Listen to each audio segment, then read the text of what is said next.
Welcome आपका मेरे channel में हूँ आपकी चुलबुली अलीशा। तो गाइस आज फिर आई मैं पिज़्ज़ा खाने। बहुत टाइम हो गया था मुझे पिज़्ज़ा खाया, तो मैंने सोचा आज फिर पिज़्ज़ा खाने चलते हैं। चलो मैं आपको लेके चलती हूँ अंदर।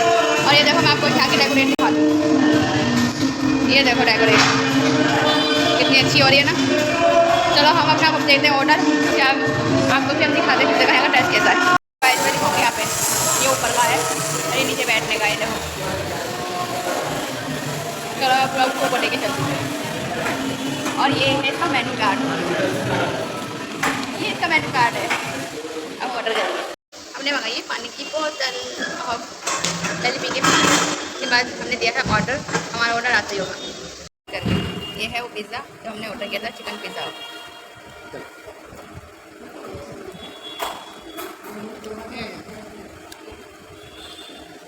और ये हमने इसके साथ आई कोल्ड ड्रिंक।